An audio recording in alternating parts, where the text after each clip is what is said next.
Hello everyone, welcome to the class. आज की class में हम डिस्कस करेंगे ट्रांसलेशन को, कि हम कैसे क्वेश्चन हमें देखने को मिलेंगे एग्जाम में और उन्हें कैसे सॉल्व करना है। आई होप आप में से सभी ने टेंस ज़रूर पढ़ा होगा, उसके अलावा पार्ट्स ऑफ स्पीच आपने पढ़ा होगा, लेकिन उसे अप्लाई कैसे करना है ये आज हम सीखेंगे। एग्जाम में क्वेश्चन बनते हैं पैराग्राफ वे में, ठीक है। अगर हम बात करें ट्रांसलेशन की तो 12th क्लास में भी ट्रांसलेशन पूछा जाता है, 4 सेंटेंसेस रहते हैं। लेकिन कॉम्पिटिटिव की अगर हम बात करें तो थोड़ा सा लेवल हाई हो जाता है। बेसिक आपको नहीं मिलेगा, थोड़ा सा मॉडरेट मिलता है और आपकी वोकैब अच्छी होनी चाहिए। इसके अलावा अगर मैं बात करूं कि आपको किन किन चीज़ों का ध्यान रखना है, तो टेंस का नॉलेज आपका बहुत अच्छा होना चाहिए। आपको सभी टेंस अच्छे से आना चाहिए। जिन्हें नहीं आता है उनके लिए मैं ये एडवाइस दूंगी कि आप एक्सीलेंट की बुक पढ़ सकते हैं। उसमें काफ़ी अच्छे से एक एक ट्रांसलेशन समझाया गया है, एक्सरसाइज दी हुई है बहुत सारी। इसके अलावा अगर आप चाहें तो आप रेन एंड मार्टिन से भी पढ़ सकते हैं, लेकिन रेन एंड मार्टिन में उन लोगों को प्रॉब्लम आएगी जिनका बेस अच्छा नहीं है, ठीक है। तो आप इंग्लिश मेड इजी भी एक बुक है, वो भी बहुत अच्छी ग्रामर की बुक है, आप उसके साथ भी जा सकते हैं। ओके, तो टेंस में आपको ट्रांसलेशन में आपको टेंस अच्छे से पढ़ना है। इसमें सब्जेक्ट वर्क एग्रीमेंट का आपको बहुत ही ज़्यादा ध्यान रखना है। उसके अलावा punctuation, this is one of the most important part of translation. Parts of speech में भी आपको याद रखना है कि कैसे किन चीज़ों को यूज करना है, सेंटेंस में कैसे अप्लाई करना है। ओके, प्रेपोजिशन का भी यूज आपको करना है। चलिए देखते हैं सबसे पहले कैसे ट्रांसलेशन हम करेंगे। तो जब भी आपको कोई भी पैराग्राफ मिलता है आपको ट्रांसलेशन के लिए, तो सबसे पहले आपको पूरा एक बार पढ़ लेना है। तो आज हम पढ़ते हैं ट्रांसलेशन। जो आपका दिया है एक्सरसाइज वो है, आज का विद्यार्थी केवल पुस्तकीय ज्ञान तक सीमित नहीं रह सकता, उसे समय के साथ चलना होगा और आधुनिक तकनीक का सही उपयोग करना सीखना होगा। शिक्षा का उद्देश्य केवल परीक्षा में उत्तीर्ण होना नहीं है, बल्कि चरित्र निर्माण और व्यक्तित्व विकास भी है। यदि विद्यार्थी परिश्रम, अनुशासन और ईमानदारी को अपने जीवन में अपनाए, तो वह निश्चित रूप से सफलता प्राप्त कर सकता है। शिक्षक का कर्तव्य है कि वह विद्यार्थियों को सही दिशा दिखाए और उनमें नैतिक मूल्यों का विकास करे। एक आदर्श विद्यार्थी वही है जो अपने कर्तव्यों के प्रति सजग हो और समाज के प्रति अपनी जिम्मेदारी को समझे। तो यहाँ पे अब आप सोच रहे होंगे कि मैंने सर्किल क्यों किया है। सर्किल इसलिए किया है क्योंकि अगर आप देखें तो यहाँ पे कई तरह के टेंस आपको कई देखने को मिलेंगे।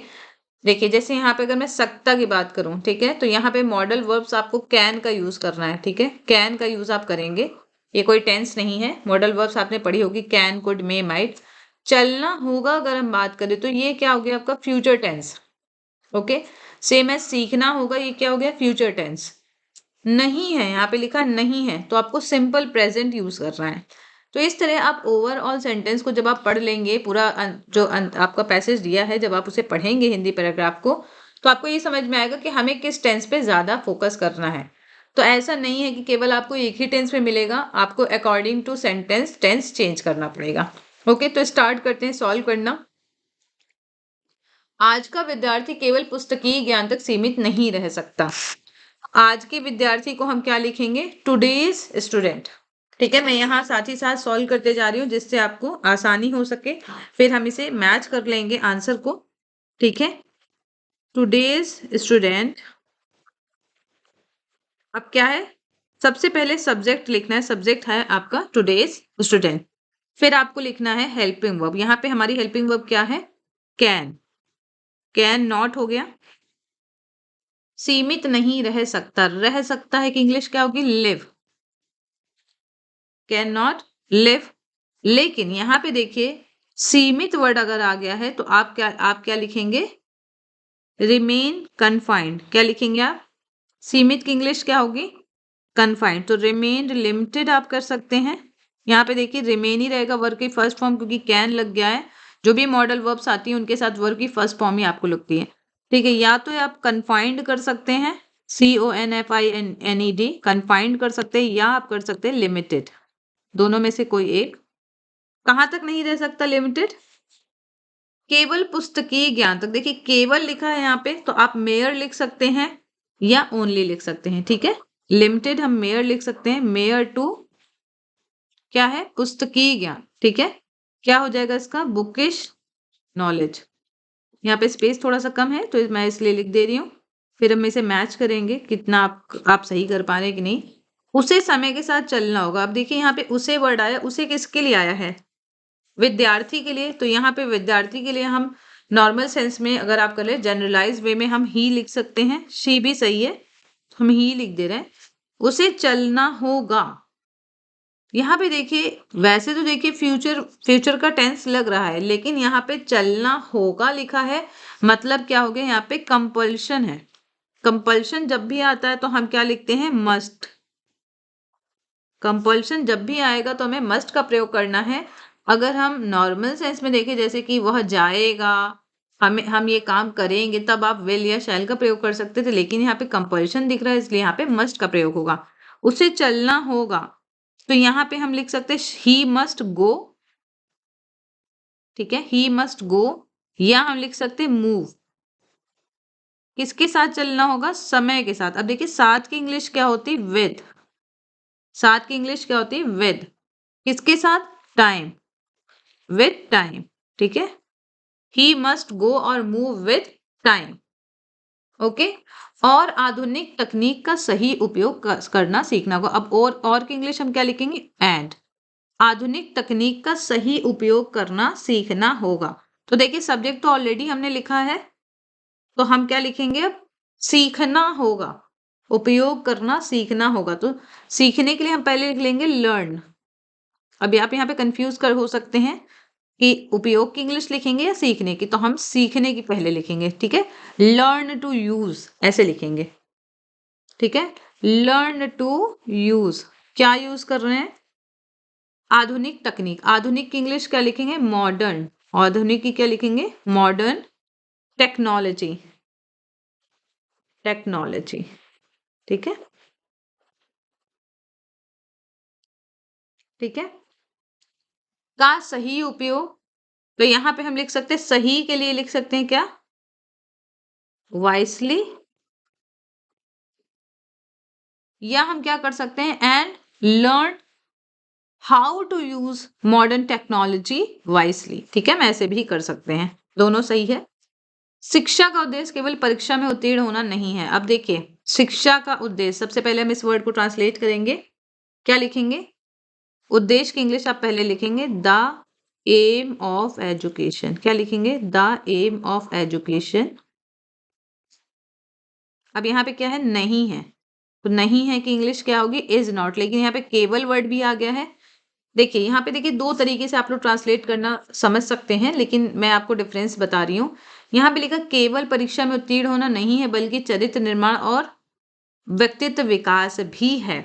तो यहाँ पे आप लिख नॉट ओनली बट ऑल्सो का भी आप यूज कर सकते हैं, ठीक है। The aim of education, it not only, ऐसे आप लिख सकते हैं, it not only to pass exam, ठीक है, ऐसे ही हम लिख रहे हैं।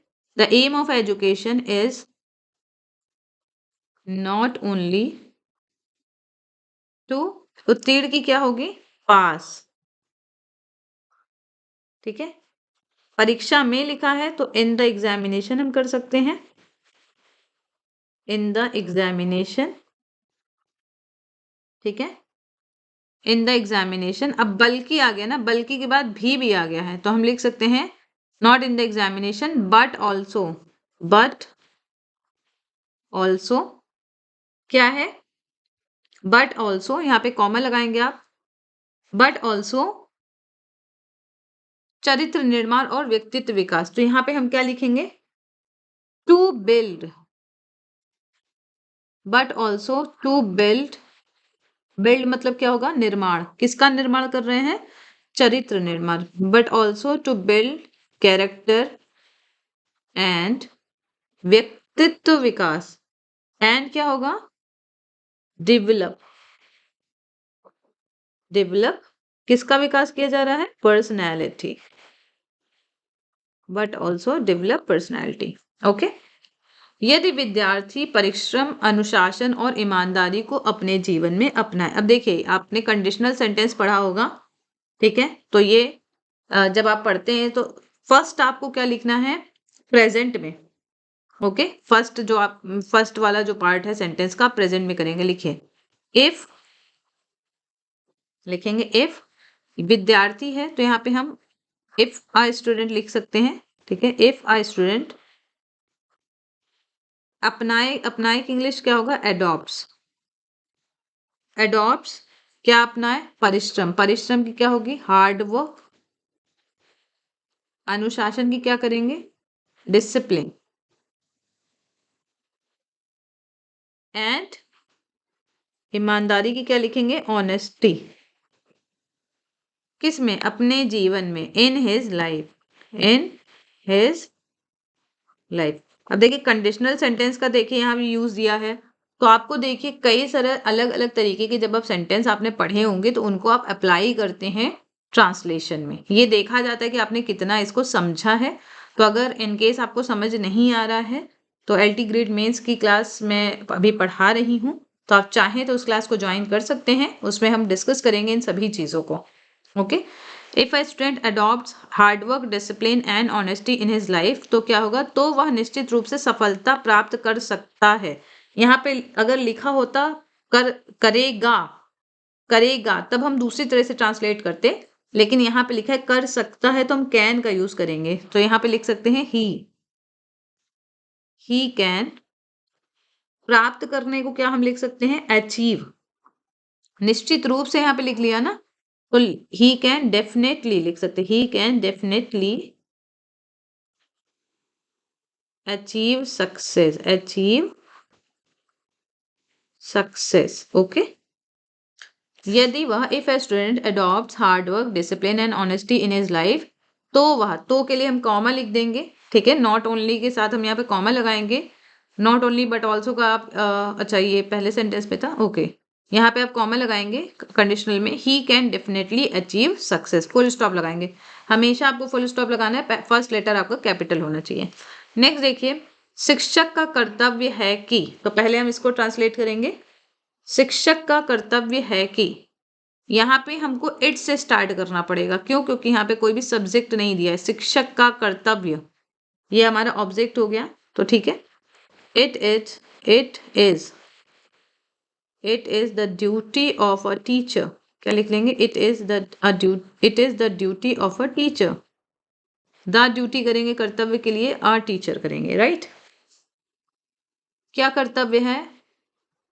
कि वह विद्यार्थियों को सही दिशा दिखाए।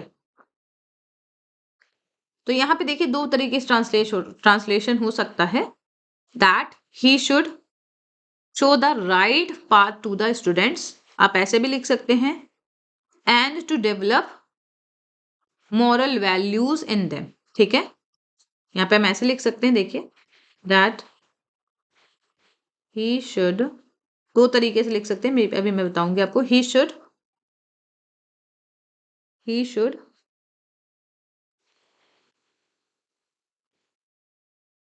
शो द राइट, यहाँ पे डायरेक्शन है, दिशा है तो डायरेक्शन हम कर सकते हैं, direction to the students and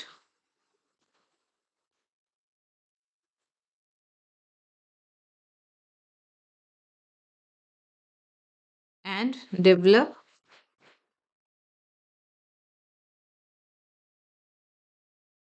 moral values in them, develop moral values in them। Okay, यहाँ पे क्योंकि ऑलरेडी हमने शुड लिख लिया था इसलिए हम यहाँ पे दोबारा नहीं लिख रहे हैं। He should show the right direction to the students and develop moral values in them. आप चाहें तो शुड का यूज कर सकते हैं, आप चाहें तो टू भी लगा सकते हैं। It is the duty of a teacher to show the right direction to the students. ठीक है, यहाँ पे आप शो की जगह गाइड भी कर सकते हैं, right, the right direction to the students. Okay, and to develop moral values in them, आप ऐसे भी कर सकते हैं। ठीक है, टू का भी प्रयोग आप कर सकते हैं। नाउ नेक्स्ट सेंटेंस, एक आदर्श विद्यार्थी वही है, इसका ट्रांसलेशन हम पहले करेंगे। एक आदर्श विद्यार्थी, ठीक है, तो यहाँ पे आप ऐसे करेंगे, एन आइडियल स्टूडेंट, यहाँ पे वही है का लिखेंगे हम, इज वन। जो की इंग्लिश क्या लिखेंगे, हु। व्यक्ति के अकॉर्डिंग हम हु लिखेंगे, जो अपने कर्तव्यों के प्रति सजग हो। तो यहाँ पे हम लिख सकते हैं who is aware of his, is यहाँ पे क्यों लिखा है, यहाँ पे लिखा है हो, सजग की क्या लिखेंगे, अवेयर ऑफ हिज, कर्तव्यों क्या होगा, ड्यूटीज, एंड अब यहाँ पे क्या सेंटेंस है, समाज के प्रति अपनी जिम्मेदारी को समझे। एंड यहाँ पे हम लिख देंगे अंडरस्टैंड, समझे की इंग्लिश क्या होगी, अंडरस्टैंड, क्या समझे, अपनी जिम्मेदारी को। अपनी जिम्मेदारी को आप पहले लिखेंगे, and understand his responsibilities, his responsibilities किसके प्रति, समाज के प्रति। तो प्रति की इंग्लिश क्या लिखेंगे आप, towards, towards society, towards society. तो ये ट्रांसलेशन था, ठीक है। आप में से कई सारे लोगों ने बोला था मेरे पास मैसेज करके कि ट्रांसलेशन के लिए थोड़ा सा गाइडेंस करें। तो ये पहला लेक्चर है ट्रांसलेशन के लिए, एंड आई होप कि आप में से काफ़ी लोगों को ये हेल्प मिलेगी। आप में से अगर और लोगों को लेक्चर चाहिए इंग्लिश ग्रामर के रिगार्डिंग सब्जेक्टिव एग्जाम के लिए कि कैसे उसकी तैयारी करें, तो आप ज़रूर कमेंट करके बताइएगा ताकि मैं आपको गाइड कर सकूं। ओके, यहाँ पे एक बार हम पढ़ लेते हैं। यहाँ पे देखिए इसका सॉल्यूशन भी है, थोड़ा सा चेंज हो सकता है। Okay, today's student can not remain confined only to bookish knowledge, he or she. यहाँ पे देखिए ही और शी दोनों लिखा है, मैंने केवल ही लिखा था। He must move with the times, यहाँ पे टाइम्स लिखा है, मैंने टाइम लिखा था। And learn to use modern technology wisely. Okay, the aim of education is not merely to pass examinations but also to build character and develop personality. If a student adopts hard work, discipline and honesty in his life, he or she can certainly achieve success. यहाँ पे certainly की जगह मैंने definitely लिखा था। It is the duty of a teacher to guide students. अब देखिए यहाँ पे to लिखा है, मैंने आपको बताया था कि that he should भी आप कर सकते हैं, in the right direction and to cultivate. cultivate यहाँ पे कर सकते हैं develop की जगह, moral values in them. अब यहाँ पे एक सेंटेंस था कि आदर्श विद्यार्थी वही है, तो यहाँ पे ट्रांसलेशन होगा an ideal student is the one who remains aware of his or her duties and understands responsibilities towards society. Okay, तो ये ट्रांसलेशन था। इसके अलावा भी देखिए कई सारी एक्सरसाइज हैं, इसे हम डिस्कस करेंगे अगली क्लास में। तो आज के लिए इतना ही। Thank you so much, take care, we will meet again in the next class.